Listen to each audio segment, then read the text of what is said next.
Hello everybody and welcome. For most of you listening in from Nigeria, Kare, and for everyone else, good morning. First of all, I'd just like to say, hope everyone is staying safe and hopefully moving a step closer to a return to some form of new normal, whether now or in a not too distant future.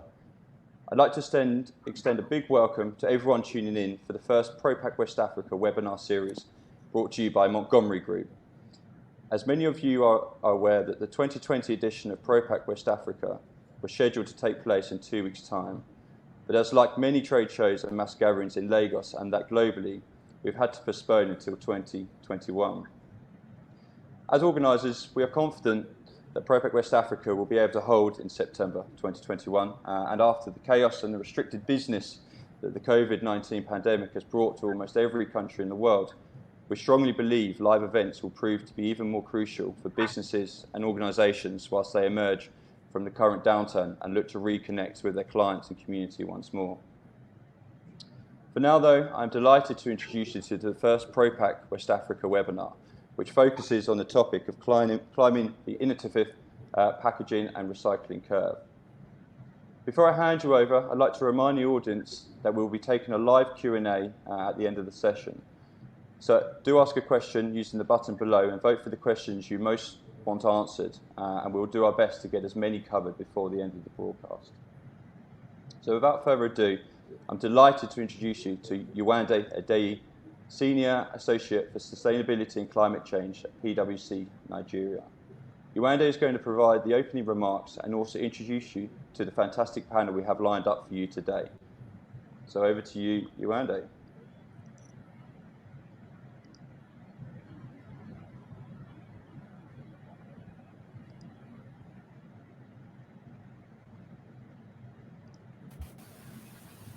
All right, thank you, George. Good afternoon, distinguished ladies and gentlemen, and welcome once again to today's discussion on climbing the innovative packaging and recycling curve. My name is Yewande Adeyi, and like George rightly said, I'm a senior associate at PricewaterhouseCoopers. I consult and provide assurance on sustainability and climate change practice. Before I get started, I would like to thank Propak West Africa for the continuous collaboration with PwC. Joining me in this in moderating this session is my colleague from PwC, Adike Milky. She has extensive experience in delivering advisory and assurance services on sustainability and climate change to a diverse set of clients across many industries. Our panelists for these sessions are representatives of major stakeholders across the plastics value chain. They cut across manufacturing, consumer products, and very importantly, the recycling sector, which is the center stage to our discussion today. On our panel today, we have Daphna Nisemba. She's the CEO and co-founder of Propak. Propak is an organization founded in 2010 to address the challenges that we face due to the conventional flexible packaging.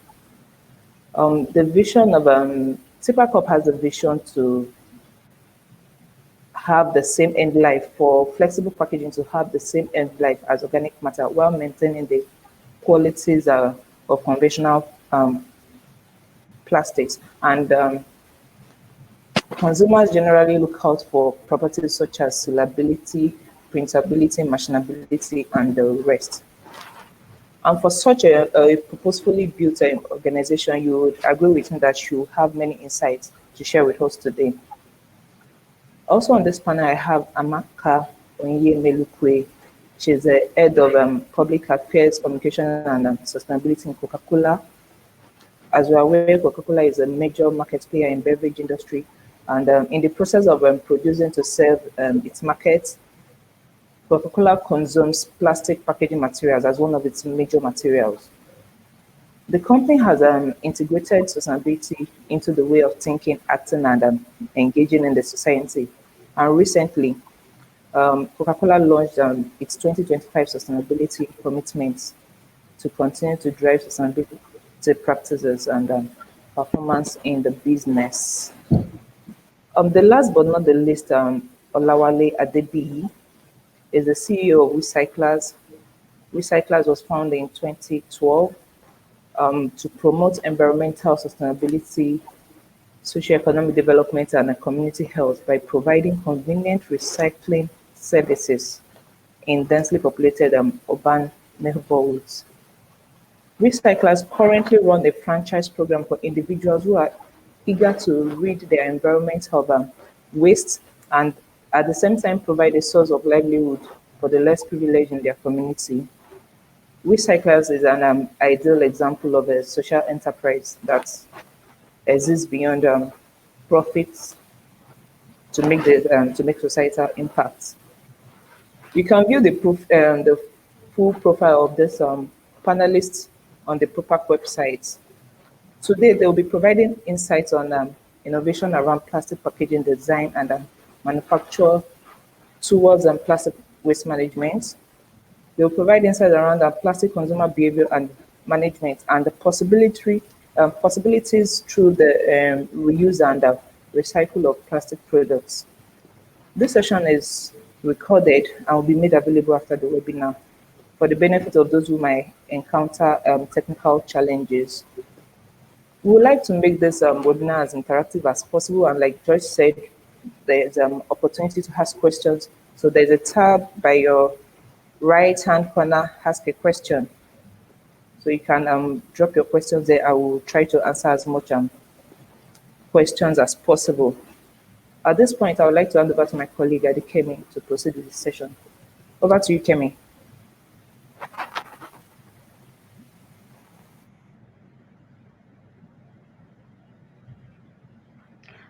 Thank you, everyone, for coming to this session. And thank you very much, Yewande, for this very insightful introduction. Hello, once again, Daphna and Amaka. I believe we have Olawale also on the call with us. And then we would get started with this session. As we all understand, even from the perspective of the audience, every one of us has a very critical and important role to play within the packaging and also recycling aspects of business.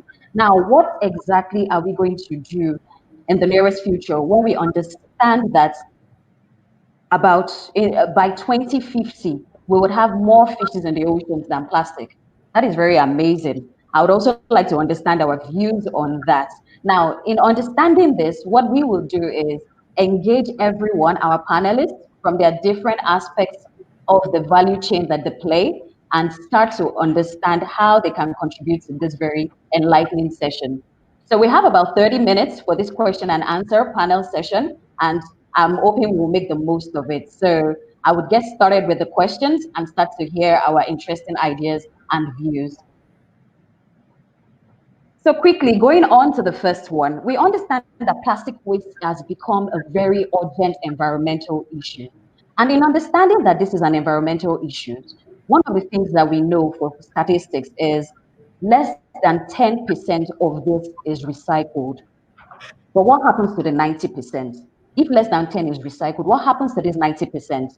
Now, an interesting thing that we have started to come across is there are some new generation packaging manufacturing organizations that have started looking at new and innovative ways of improving our packaging. So, for example, going into the compostable plastics, developing ideas around compostable plastics, and also trying in this way to usher in, future ways of ensuring that waste is not wasted. Now, I know that would speak very dear to Daphna's heart, as it looks like this is the strategy of your organization. So I would like Daphna to go first on this, and I would like to hear Amaka's view as well from your own perspective as a consumer. Well, thank you. And first of all, I would like to thank PwC for setting this webinar and for the opportunity to be here today and present the TIPA, the company, and what we do around the world. So what we did in TIPA is we actually developed a packaging solution that can replace conventional plastic solution, which is fully compostable. The inspiration came from nature. So the idea was to develop a package that is like nature creation, for example, like orange peel or like banana peel. So the packaging can go into the organic waste stream and decompose and fully biodegrade and get into a soil within up to 6 months. So that's the idea. So we developed a technology that in one hand is imitates plastic. So we bring all the good properties of plastic, like mechanical and chemical properties. But at the same time, the package is fully compostable, which means we can treat it as organic material. We can discard it in the organic waste stream, and it will behave the same as any other organic material. And that's the idea of what we have developed in TIPA. We focus on flexible packaging, which means all the soft packages like granola bars, wrapping, snacks, cheese, meat, fresh produce, all those, as opposed to bottles, as opposed to rigid packaging. The reason that we do that is because we believe that there is no one solution that takes it all. So not every piece of plastic can be treated the same. So whatever can be recycled, probably water bottles can be recycled. Others can be other materials like glass maybe, or paper or whatever. But the huge segment of flexible packaging that has no sustainable solution for a variety of reasons, that should be compostable. Plus it wraps many food, and food is compostable. So altogether brings us a solution that really suits this market of flexible packaging. And this is what we offer. We offer new solutions for variety of flexible packaging and variety of products to replace plastic packaging. Now, interestingly, what are the obstacles that you have encountered in deploying this innovative form of packaging? So first of all, the market has been using plastic for 70 years, whatever, to wrap. Absolutely. Yeah. So and the damage is well known today. Okay. So the World Economic Forum actually published a research that they've conducted. I think it was 2018. To summarize the situation of plastic around the world. The numbers were actually shocking, I think, to everyone. Recycling is less than 10%, as you mentioned. Part of it has been incinerated, 12%, and the rest is just disposed, either in the open yards, etc., the landfills, and the ocean. So that's it. Those numbers and that research actually opened the eyes for in many territories and for many brands and governments. That actually opened a new discussion, and which is still going on around plastic. What are the solutions? Plus, I think that the fact that every piece of plastic that was ever manufactured is still someplace around us. That's something that actually influenced the market. So in one hand, the market has been using plastic for years, and the other hand, the market understands that something crucial has to be done here in order to stop that disaster. The barriers and the difficulties is, of course, changing one technology with the other. So plastic is actually protecting the goods. If it's food, if it's other goods, it's actually protecting the goods, enables us to transfer food from one territory to the other, from one continent to the other, enables us to provide shelf life, etc., etc.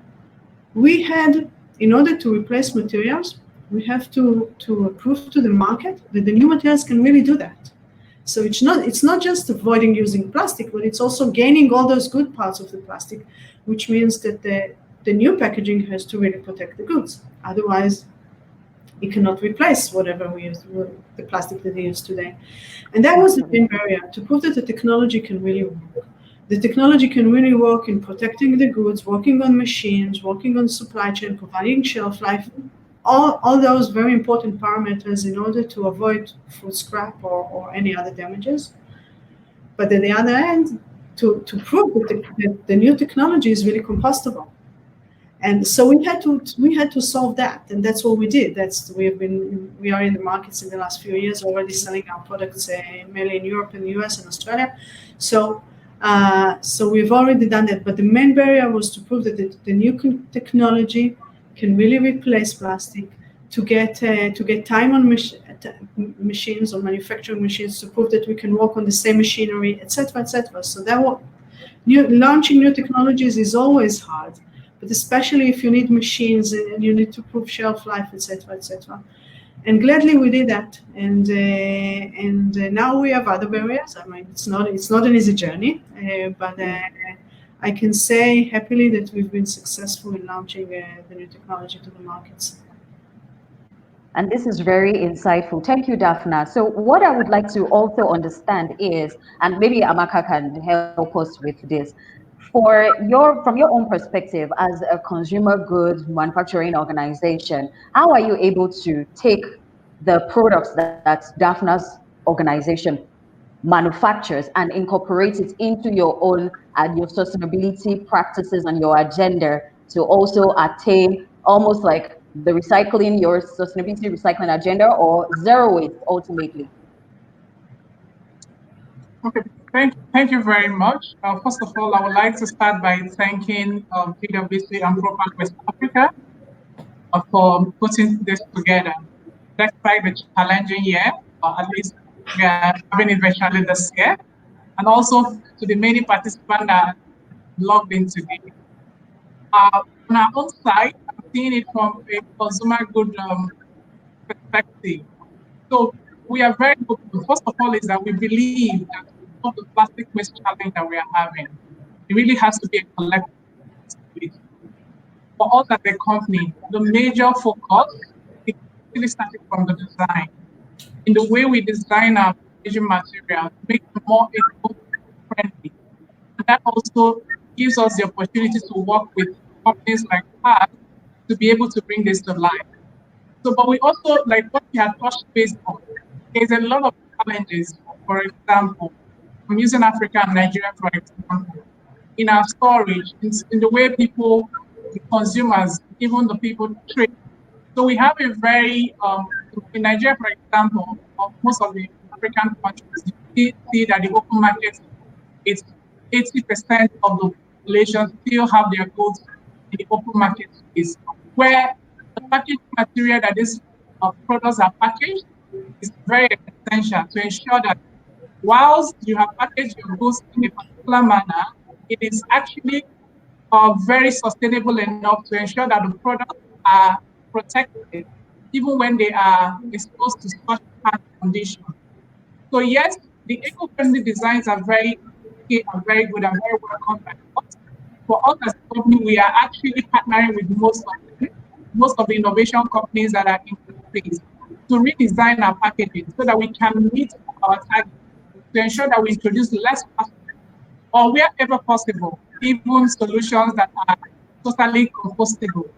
I know that we have a lot of work where we have developed what we call the plant bottle. So that is an innovation of the Coca-Cola company where we are working to develop plant-based resin so that we ensure that those plastics are able to biodegrade when they get to the environment. And most importantly, we're also seeing even delivering our goods in a package-free model. So you see, like we have fountains, we're investing hugely into having fountains where people, rather than have their own packaging material, you just have the machines installed and people are able to dispense even their own flavors as at when they want them. So those are some of the innovative ways we believe that whilst we also want the companies to get to where we want to get to by developing these alternatives, on the interim, how are we innovating to stop the plastic waste apart from recycling? How do we introduce less plastic? How do we then also make sure that even the packaging material that we currently use are such that they are fully recyclable? Because we understand that it is not a one-size-fits-all. As she said, the world has been using plastic for over how many decades? And even ourselves, when you think of the packaging solutions that you use on a daily basis, from the time you wake up to the time you get to bed, think about it, then you understand that it's going to take us, it's a journey that we have to do. And really, all hands need to be on deck as we plan to really innovate to bring to life this solution. There are other ways we also have to work very hard towards to ensure that we are either making plastics or packaging that are 100% recyclable, delivering less of the plastic to the environment, and coming up with these innovations so that less plastic are really introduced into the environment. And in the case where they are, how are they able to be recycled? And we have those innovations in place to enable us to ensure that we drive the actual behavioral change that will take us to where we want to be. Okay, thank you so much. And it's really interesting that you mentioned behavioral change. Now let's look at this. In climbing this innovation to packaging and recycling, in climbing the ladder and also in going on that maturity tangent, what are we going to say is a major deterrent to this? And what is the starting point for organizations to fully implement the agenda for, let's say, a circular economy? So for the circular economy, a lot of regions are far away ahead of other countries. So I will still use Nigeria, for example, maybe some parts of Africa where we have seen totally lack of understanding of even driving the recycled content agenda. Because some of our policy makers, the standard that requires for us to drive this agenda is really not in place. So you see, for example, when we started the journey in Nigeria, it was very hard to convince the regulator to even introduce food grade recycled content packaging. So for them, it's ridiculous that these materials can be recycled into another bottle, for example, and then they can be used to package food again. So it took us 2 years to get that conviction. We brought a lot of experts from around the world where these things have been happening to be able to demonstrate to them that the right technologies are in place. We have done it in multiple countries. We have expertise. That also is doable. But this is on the regulator side. We are not even talking about consumers here. And then so it's a long journey, right from driving the education aspect to convincing the regulators that this is the way to go, and also tapping from countries that have done it so well. So best sharing practices example is imminent in driving this because we tried it in Nigeria. Today we have the standard RPET recycled PET, for example, food grade approved. So that is the first step or the right step in the right direction because this simply opens up both investment. It gives people the conviction that when they put down the investment, these materials, when they are have a ready market. Because if those things are not in place, then it shows the whole essence of the driving force. Because today we are tackling collection. How are people, do people know how to separate their waste? Do they know what to do? Can they make sure that this is not trash and the trash can actually create wealth? So by the time we win that angle, and then there is total absence of the facility to then turn it into other uses, then we have really not considered in driving the circular economy. So it's an end-to-end solution. Whilst we are educating the consumers, we are sure that we are putting down the enabling environment that would encourage investment into building the facilities that is really going to echo those materials into other uses, be it bottle to bottle, and we can use the back in our operation because that is when we have then totally closed the loop of what we are seeing. And really, so it's a continuous effort that the stakeholders. I'm glad of this kind of platform. We have held some of them in the past where we have also got the regulator to listen in and also make their own contribution on how the journey will be complete. Because really, if not done in that way, we will not really be closing the loop and building a real circular economy that can solve the plastic waste challenge. Thanks, Amaka. So I was thinking as well, and I think that this is a general misconception that using recycled plastics as well as also using biodegradables and compostable plastics are inferior to the conventional plastics. From your own perspective, Daphne, and how you have seen this transform in your business as a manufacturer, what do you think we can use to correct this misconception amongst the users? Yeah, it's a good question, and I think there's a fear behind the quality of the new materials. But what we have done, and I think that's the best way, is just to prove that it works by more and more customers launching more and more products in more and more segments, in more and more territories, in variety of shapes, variety of wrapped products or packed products. I think that's those evidence are the strongest, and that's what we have been doing. And that's also I think companies like bigger companies looking to see how it works with smaller companies, and we see that evolution happens now in the markets when we grow from smaller companies to larger companies, and I think that's the most important thing, to prove that the technology works and that we can really reduce the amount of plastic that the world has been using, and that's the main for me. That's the main step to do in order to change technology. It takes time.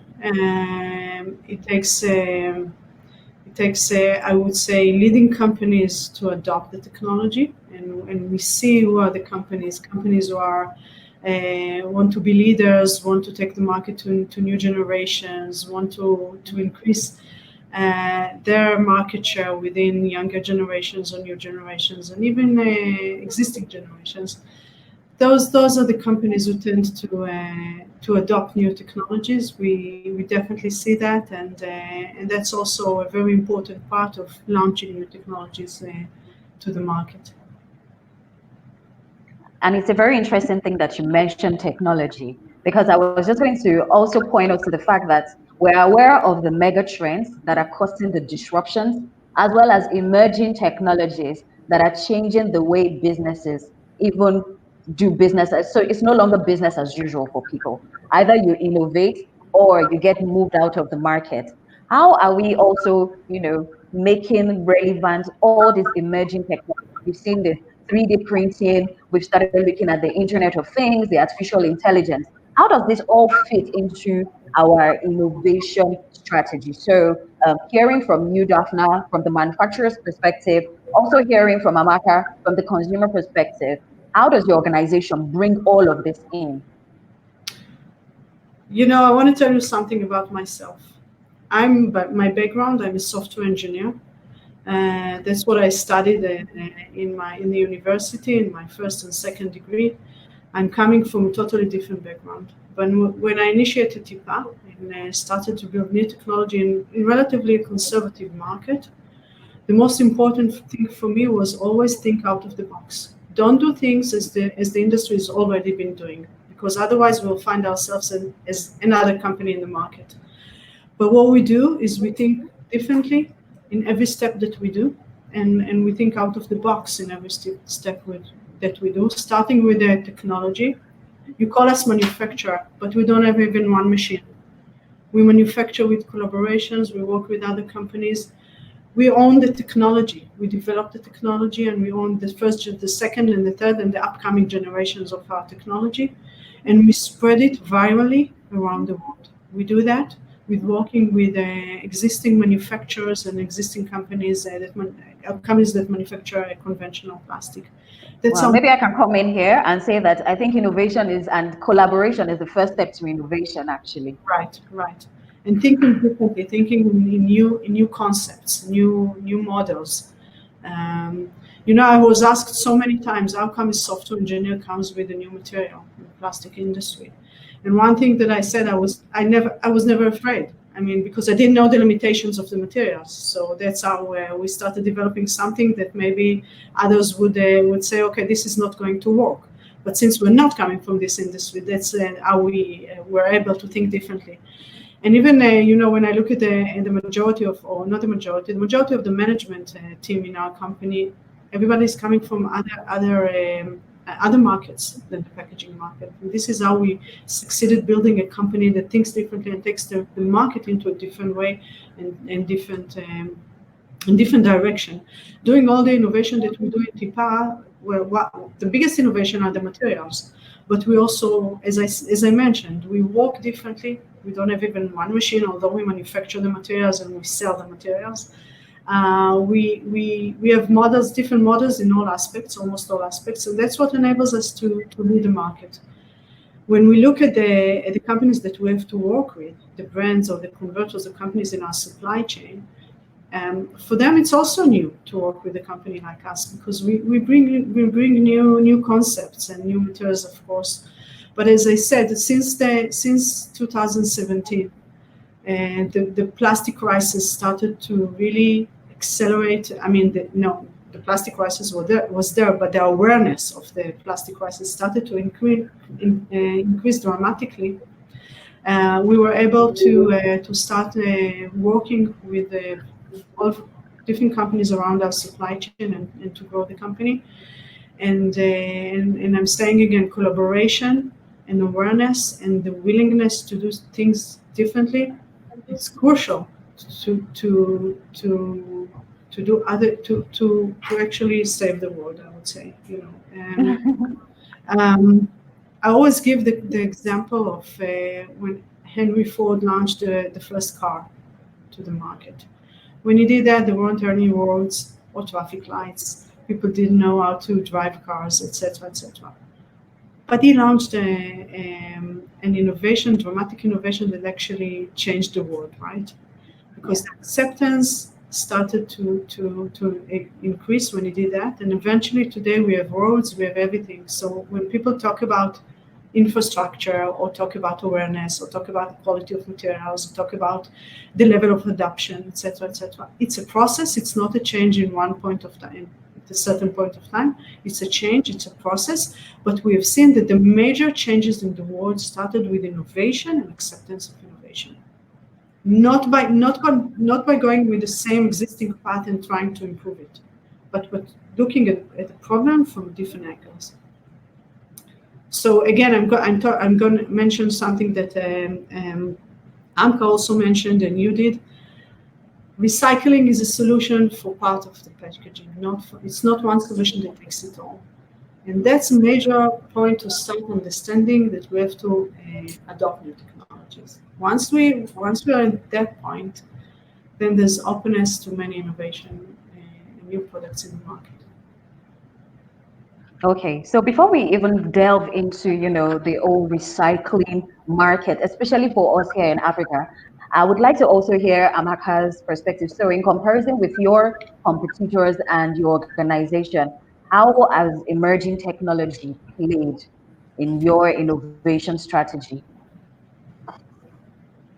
So we're a company that really takes innovation very seriously. We've been in operation for 134 years. In those 134 years, we have learned a lot of things. And we believe that without innovation, we cannot keep being a market leader for that length of time. So there's a lot of innovation that has really happened here. Truly, for example, when we went into like different packaging and fountain, or delivering products and fountain in some market. So the basic thing is that we were wondering, okay, now that we have really gone into solutions, like she mentioned, when we develop the plan, but talent also remain that some of those innovations come with a lot of. And for a business like ours, where we also pay close attention to the power of the general public, we are looking at ways where we keep delivering this beverages that people love in the most affordable way. Because yes, the plant water is available today, but in terms of commercial viability, is a big concern, especially in that part of the world where price sensitivity is key. So that is why we are coming up with other solutions like the fountain, where consumers really do not really, that actually make sure that less packaging goes to those environments.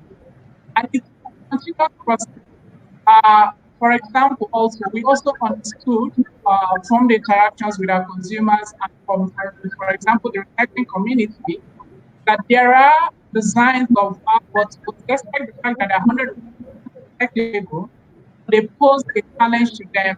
For example, let me use about bottle. So Sprite has always was launched in green bottle, for example. But because of some of those feedback, we are innovating to change the color of the bottle. We have launched in a lot of markets. That is also to ensure that we keep encouraging people that are in that value chain to give them more respect, more, to make it more commercially viable. Because if it doesn't make economic sense, we understood that some of them went into the sustained.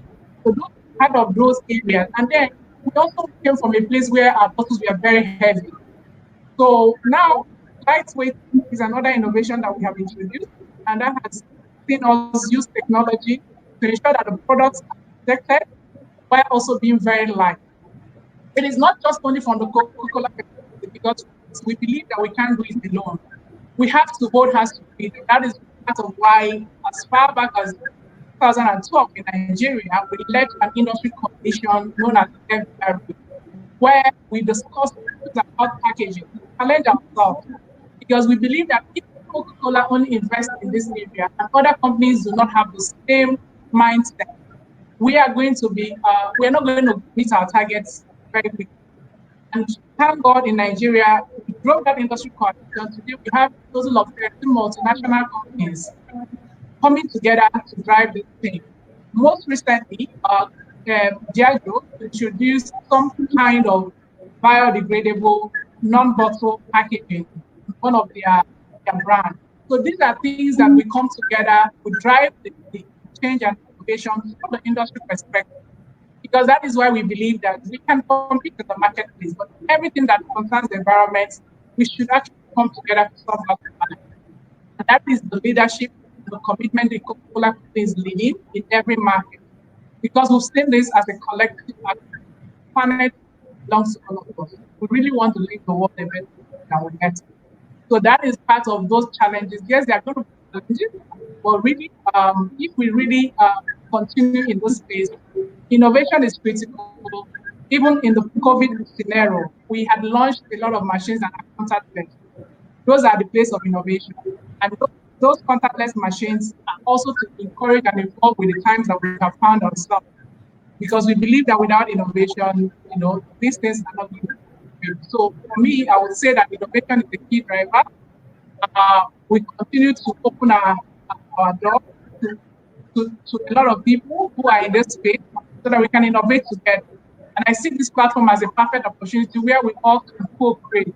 Because sometimes the innovation we have might be different, and by the time we co-create these solutions, we can actually achieve a lot more. And I think that what I hear from both perspectives is collaboration is very essential to drive and achieve innovation. We can't do this alone. And now, because I understand, and I know we also understand that everyone has a part to play in climbing this curve of packaging and recycling, how are we going to now look at a climb like Africa that is just starting with recycling? How are we going to ensure that proper handshake between organizations and their consumers in ensuring that recycling first is embedded into the framework? Then we can start talking about closing the loop. So I would also like to see how Daphne weighs in on this. I know that you are in the future already. You are ahead of us, and yeah, you're in the future. So, but how do you think recycling can play a major role in this climb? You're asking me?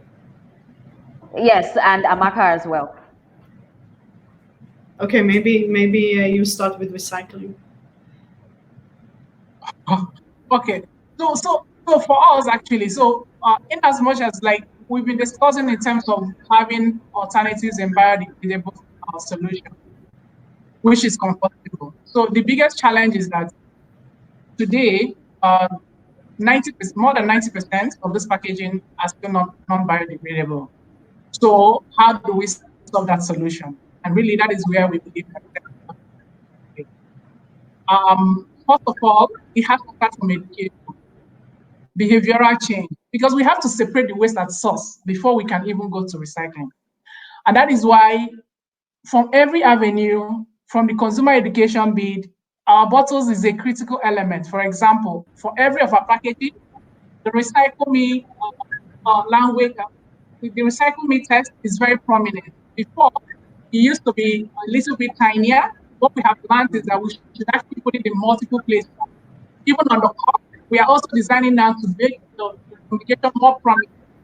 We are also interested in advert materials. So we are working very close with our marketing colleagues to say, as we talk about our brand experience, how can we also call to action the consumers so that they know that they have a responsibility that after consuming this beverage that they love, they would also understand how to recycle it.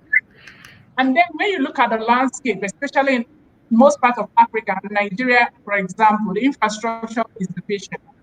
So some people have traveled outside of the country where these things are working. They come back to say, I really want to recycle, but I have really separated my waste. I really do not know what to do with it. And that is where we started playing a critical role. So when we launched in 2005 beverages in PET bottles, we realized that time this plastic conversation has not begun in this manner. But we realized that in the near future, this is going to be critical.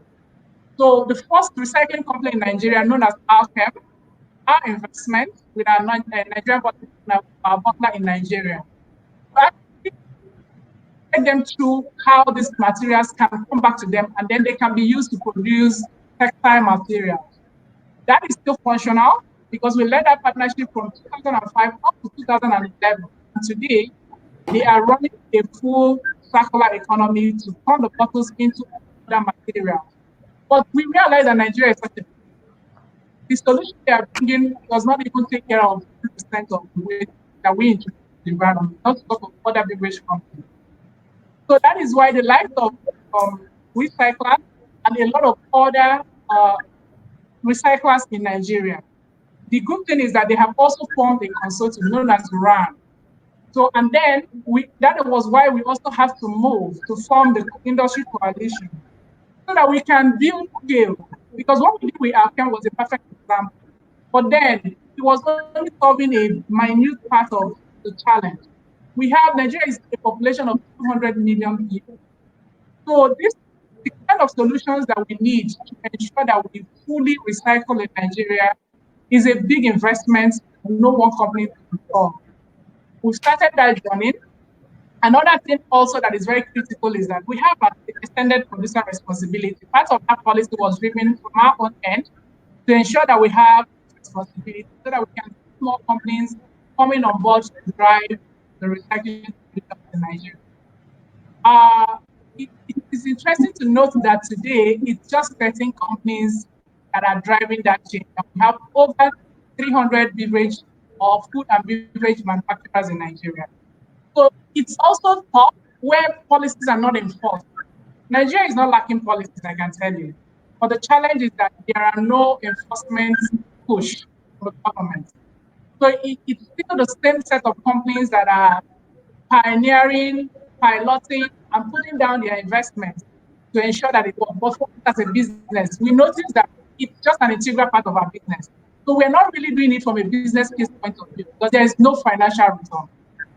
It's purely that because we believe that we are part of the problem, we also have to be part of the solution. So it's a sustainability-driven event that we are committed. And despite whoever that is involved, we have a core responsibility to ensure that our packaging materials are recycled. And that was why we took the bold and ambitious goal that by 2010, we simply want all our bottles to come back. So what we are doing today is that irrespective of anybody's bottle, it's not limited to the Coca-Cola company. Wherever the bottles are, our ambition is that they really should have a second life. It shouldn't be in the environment. That is a commitment that we have boldly announced on the World Economic Forum and that we are tracking actively. So that is our key driver. And then the required investments every year is set aside to ensure that we are on the right track to deliver on that goal. So for me, the way I would respond to the recycling issue for Nigeria is that from the raw material supplier, it's an end-to-end solution. So the beverage companies that are using the materials, the consumers that are consuming the product, we have to really educate them on how and where to recycle. We are setting up today collection infrastructure very close to communities. So when you have separated your waste, you're not looking for where to turn them in. Because we also believe that the waste collection infrastructure in the Nigeria is not enabling people who really want to be. So as we are educating them, we are also setting up the infrastructure to ensure that really people can recycle. So for me, is a step in the right direction. The likes of recyclers have done so well in ensuring that households, they do household collection today. And it really has been efficient. And in a country where we have people, 70% of the youth are out of job, even with the pandemic, how also do we also use this model to create jobs? Because these materials are all over our environment. They are not bad. They actually have economic value. So by the time we push that narrative of economic value, we will then see more people getting more involved ever than. So that is really the solution. But again, the biggest challenge remains that the infrastructure to recycle is still absent. And that is why the policies have been in place today. We are talking to a lot of people, even the bank, the financial houses that can provide those kind of green bonds to these companies, because we understand that without the required investment, progress that we have made has been very minimal. So do we think that the solution to this now would be where TPACOP comes in and serves as a bridge for almost like jumping that recycling, where we're still trying to make people get acquainted to recycling. But if TPACOP, for example, creates this sort of market where we know that the life cycle of this plastic is roughly about 6 months, then we don't have to worry about categorizing and doing all of that. Daphna, do you think that this is where you can actually bridge this gap for us? Sure. Yes, I think so. I think, first of all, the idea of far compostable packaging is so simple. Whatever you do with your organic waste, tomatoes, cucumbers, orange peel, do the same with the package. The right thing to do is to put it in a compost bin. That's the best solution. It can be home compost, it can be industrial compost, if there is one. I mean, if there is a stream to collect compostable solutions, organic waste. So it's so natural. Whatever you do with your organic materials, do the same with the package. The majority of our solutions, and the rest will be even this year, are home compostable. So there's no even need to really build an infrastructure if there is no one available. Okay, so you can use your home compost facilities to put packages. And just imagine that all the plastic that you use today will turn into a soil within 6 months. I mean, it can be part of your garden, etc., etc. And this is the idea here. We try to keep all our solutions as simple and stupid as can be.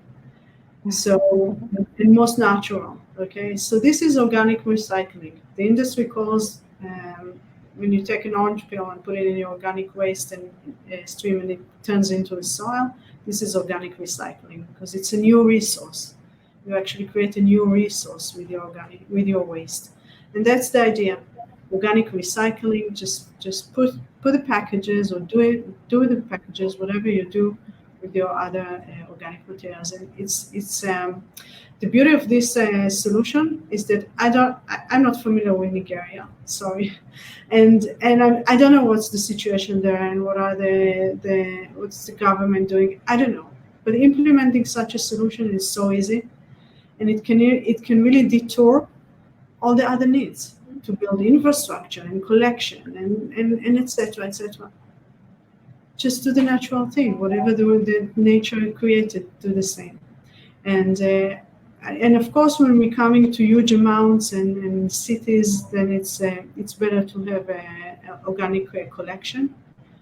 Yet again, you can use your organic bin either in your home or in neighborhood. And we definitely see countries that already do that, like Ireland, like Italy, already collect compostable packaging and together with organic waste, and just solves the solution in this simple way. So this is how I see it. I think that again, I'm saying not everything has to be compostable, not everything can be compostable. Definitely flexible packaging can. I know, and that's where we are. So I cannot talk about other solutions, but rather focus on what I know and what we can provide. And just imagine that all the majority of the packages that are found in the ocean are flexible. There are bottles as well, but the majority is flexible. So just imagine we could have another solution for flexibles.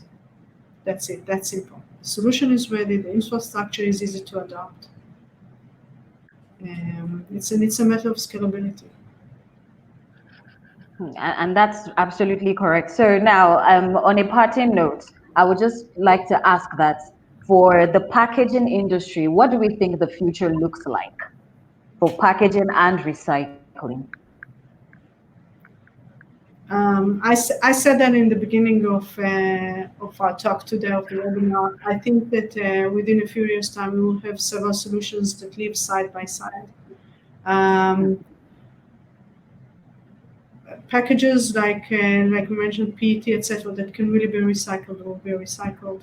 Flexible packaging will be compostable. There will be other paper packages, etc., that can fulfill an elimination of packaging. I mean, we can really not pack everything. I mean, that's maybe the most important thing. Just not use packaging whenever we don't need.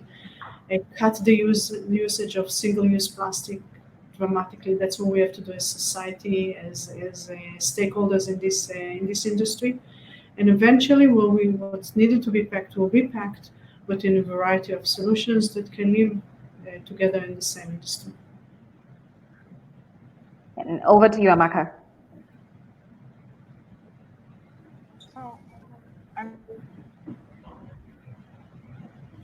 You seem to be on mute, Amaka. Okay. Okay. I said I noticed that there are some questions that were coming in. Maybe we have to spend time to answer them. Yes. So from my own side, I would say that really innovation is really the key driver of every business. And on the packaging side, like she said, a lot of solutions are going to come up in the near future. For us, actually, our aspiration is if you finish consuming your Coca-Cola, we want you to show the bottle. So because that is what really, that everything is chewable, both the drink, both on the inside and the outside. So we are looking forward to develop such solutions where after you finish your consumption, you can as well show the bottle. So if you ask me, I would say that we will have most solutions, both from compostable ones and, for example, paper-based options.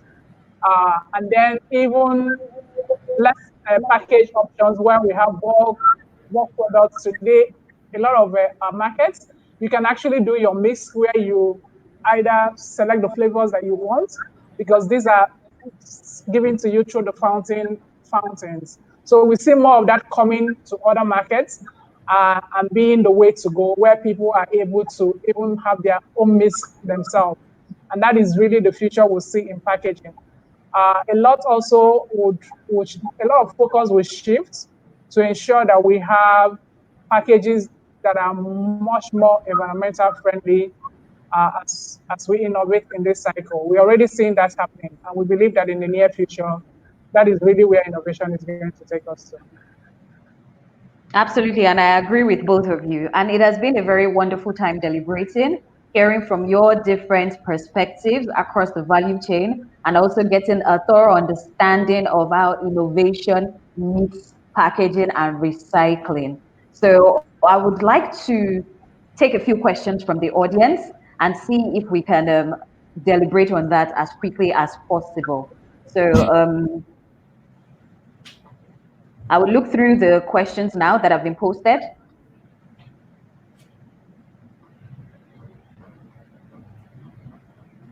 Okay, so one question here that looks very interesting is, how is the pandemic affecting the future of the plastics market in Nigeria? And I think also we can also look at it from the West Africa perspective.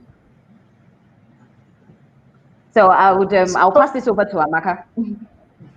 Yeah, so for the pandemic, actually, what we've seen is that we really have seen an incremental number of plastic coming to our environment following the pandemic. Yes, our volumes in terms of manufacturing has reduced. But what we have also seen is we have products, new products that really doesn't consume that much of plastic being coming to the environment. Take, for example, we know what happened with the hand sanitizers. So the hand sanitizers are packaged in plastic packaging, really. And that is an enormous amount of plastic that we have seen. The whole issue of the face shield, we have the rubber boots, we have the rubber hand gloves that are used in the isolation centers today. And these are significant amounts of plastic that really, more than ever before, are coming into our environment. So that is the more reason why we have upped our game in terms of education, in terms of awareness on really the need of having these materials recycled. Because if we then allow them to get to the dump sites and then finally into our oceans, we're going to have more issues on our hands than we have today. So I would say that the pandemic really has created increased number of plastic in our environment. And that is why we are not relenting on our efforts. We have actually intensified our awareness and education efforts and our action on recycling to ensure that these materials are taken out from the environment. So that would be my honest answer to that, because we really have done that study and we have seen that really, if nothing is done in the near future, we're going to be faced with so much further introductions of plastic that we're not really picking bottles, that we're at the order of the day of flexible pouches. Thank you. Okay, I will take two more questions. And I think this question here is for you, Daphna. Someone wants to know, why is organic composting of packaging difficult? Is it the chemistry or the cost implications of making these products readily available? What do you mean it's difficult? It's difficult, but it's done. Why was it? Let me see if I understand the question. Why was it difficult to develop the solution? Okay, I'll answer. I'll take that as yes. Okay, so compostable materials have been in the markets for years, even before TIPA started. But the nature of those materials is very different from regular plastic. Those materials are gentle, they tend to break easily, to tear easily. They don't have the transparency or the barrier or the strength of conventional plastic materials. What we did is we developed unique compounds that can actually bring together all those properties that are lost in compostable materials. That the compostable materials will be equal to polyethylene and polypropylene in those formulas that we developed. So compostable materials, since they are compostable, are not as strong as conventional plastic. And what we did is we solved the tension between the strength of the material, the shelf life of the product, etc., etc. Okay, thank you so much for that. And I hope that that response has been able to clarify that the question posed by the audience. I think one other question I will take and looks a bit interesting here is, someone is asking virgin materials versus recycled materials. One key thing for it is the price difference that is probably very substantial to the versus the recycled materials. So the question here is, what is your stand for use of mono-material solutions for flexible packaging against complex laminates, which are more harmful and creating complexity in circular parts?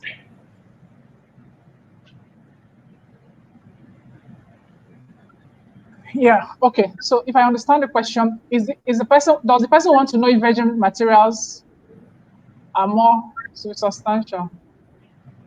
Yes. So the question here is, yes, there is a price difference that they have identified, as well as also calling out the fact that there are some harmful materials that are creating complexity in the circular part. Okay, definitely. Okay, for us actually, so those complexities are very valid. And that is why we are not alone in terms of, we are just users of those materials that are being produced. So the way we have coined our World Without Waste strategy is that both our suppliers the people who make the flexible and mono materials are actually part of the value chain in terms of the co-creation, because they need to come up with solutions that are that drives away the whole complexity. So today, because if we then have such solutions that are very complex, it shows that even the journey on recycling will be a tall dream. So it's an end-to-end. So they are part of our co-creation because we really want to eliminate the complexities. So that is part of the way to go, to ensure that we have better materials that are easily recyclable and do not create this kind of complexities. We are fully aware that these complexities are in existence, and that is why at the end of the day, we actually have the recycled materials more expensive than the virgin. And that has been a big chunk of it. In markets where we have done it, even as a company, we've decided to bear the upcharge, because we understand that if we then want to remain competitive in the marketplace, somebody needs to pay the price. And part of what we are doing is to actually pay that premium price to ensure that those materials are actually taking up the environment. So that's why I told you, for us, it's really not a business case kind of thing in terms of, okay, what are the costs? Are we passing it to the consumers? So in situations where we've come up with more expensive models, we are actually bearing the cost of that, because we have seen it as making our business much more sustainable and also building better communities. So yes, it's more expensive now, while we then find those alternatives that actually can drive parity with the existing options by making sure that we work with our suppliers so that they come up with better alternatives that would drive less complexity, and then make sure that we come up with solutions that are actually at parity and does not overburden the consumers. So I would say that really we are looking at that critically, and definitely that is the way to go, to build less complex materials so that we are able to the adoption will be more broader. And really, on a lighter note, I would say that I'm intrigued with what my colleague is doing in terms of coming up with solutions that are very compostable. Really, I know that she said she's not very conversant with Nigeria, but at least as a company, we are present in over 200 markets. I'm sure that really my research and development team really making sure I would call the attention to the solutions that they are presenting, because really it's a way to go to ensure that if people really have come up with solutions that are going to be very friendly to the consumers, why not? We are open and very willing to adopt those solutions so that we can better create packaging designs that are friendlier to the environment. Thank you very much. I'm looking forward to continue this discussion. I just want to rely to the last question. Yes. One of the problems with flexible packaging, food flexible packaging, is the contamination. The packages are very contaminated, and part of the reasons that flexible packaging cannot be recycled is the contamination. And compostability actually solves that if the package is compostable. Now, one more thing I want to say is that something that was not discussed here in this webinar, but is the problem of microplastics that we can actually see today everywhere, including in our foods, etc. And while we continue using plastic, we will continue seeing microplastics everywhere. And that's part of a very important discussion when we come to talk about plastic and our health and packaging. So just saying that as a last remark to a wonderful discussion. And thank you very much. I believe this has really been an insightful discussion. We can go on and on, but we need to bring this to a very interesting close. So at this point, I will be handing over to my colleague, Yewande, and then she would bring us to, she'll be able to put all of this together for us in a good narrative. Thank you very much.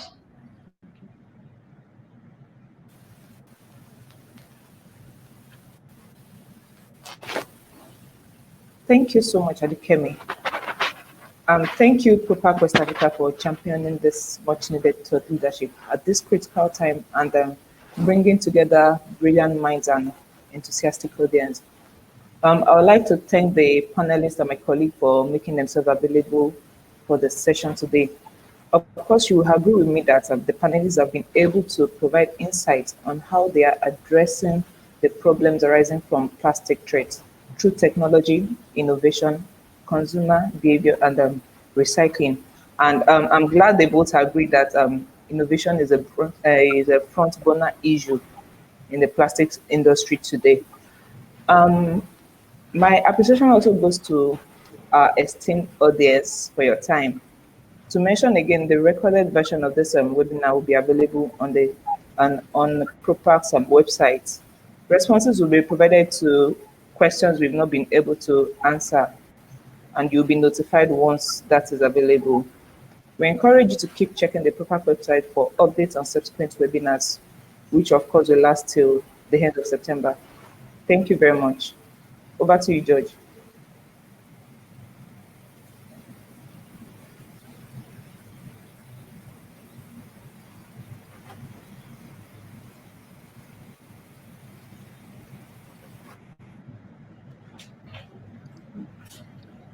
Thank you, Yuande. Well, I hope you all found the first Propak West Africa webinar useful.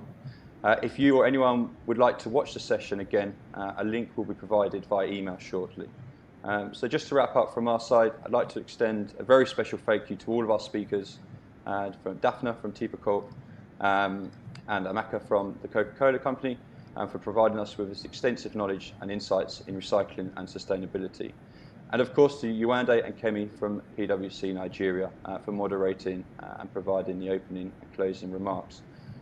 I'd like to extend our apology to Wale Adabiyi, CEO of We Cyclers. He was ready to talk, but unfortunately we couldn't get his audio and visual to work on the Crowdcast platform. So apologies to Wale, but we hope to bring him back for a webinar, a Propak webinar at a later date. For your info, our next webinar is to be held on the 16th of September at the same time of 10 a.m. And we'll be focusing on the packaging industry and the impact of the new normal. I believe we have PwC moderating again, and we also have Tetra Pak joining us as one of the panelists. So again, thank you, a big thank you to everyone from our speakers, our panelists, our moderators, and our listeners.